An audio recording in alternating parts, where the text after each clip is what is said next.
আপনি কি মোবাইল ব্যবহার করছেন নাকি নিজের ঘাড়ে ক্ষতি করছেন? আপনি জানেন কি আমাদের মাথার গড় ওজন ৫ থেকে ৬ কেজি। যখন আমরা সোজা তাকিয়ে থাকি তখন এই ৫ থেকে ৬ কেজি ভর আমাদের স্পাইন ক্যারি করে, যেটা খুবই স্বাভাবিক।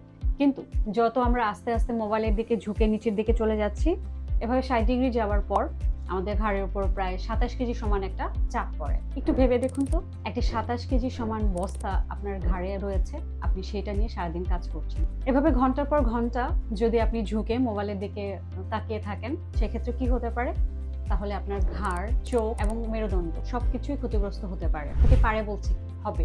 এটাকেই বলে টেক্সট নেক সিনড্রোম, যার ফলে ঘাড়ের মাংসপেশি, লিগামেন্ট এবং ডিস্কের উপর অতিরিক্ত চাপ পড়ে। ফলশ্রুতিতে আমাদের ঘাড়ে বা কাঁধে ব্যথা হতে পারে, ঘাড়ের মাংসপেশি শক্ত হয়ে যেতে পারে, মুভমেন্ট রেস্ট্রিক্টেড হয়ে যেতে পারে, স্পাইনের পশ্চার চেঞ্জ হয়ে যেতে পারে। কিছু কিছু ক্ষেত্রে ব্যথা আমাদের পিঠে এবং কোমরেও চলে যেতে পারে। দীর্ঘক্ষণ মোবাইলের স্ক্রিনের দিকে তাকিয়ে থাকলে আমাদের চোখের পানি শুকিয়ে যেতে পারে এবং দৃষ্টি ঝাপসা হয়ে যেতে পারে। লং টাইম ইউজের ফলে আমাদের স্ট্রেস হরমোন বেড়ে যায়, যার ফলে অ্যাংজাইটি, ডিপ্রেশন ডেভেলপ করতে পারে। সাথে মনোযোগ এবং ঘুমের সমস্যা দেখা দিতে পারে। এখন কি করতে হবে? মোবাইল ইউজ করা বন্ধ করে দিব? তা তো সম্ভব নয়। তবে কিছু নিয়ম মেনে চললে এই সমস্যা থেকে আমরা সমাধান পেতে পারি। কিরকম? আমাদের ফোনটা চোখের সমান উচ্চতায় ধরে কাজ করতে হবে। এক্ষেত্রে 20-20-20 একটা রুল ফলো করতে পারি। সেটা কিরকম?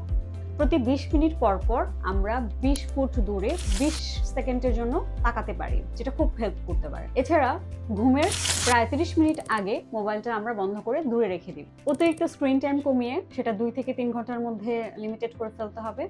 যদি পসিবল হয় ঘাড়ের এবং কাঁধের স্ট্রেচিং বা কিছু এক্সারসাইজ আমরা কন্টিনিউ করতে পারি। এছাড়াও যদি একান্তই সমস্যা ফিল করে থাকেন, একজন দক্ষ ফিজিওথেরাপিস্টের শরণাপন্ন হতে পারে। Thank you.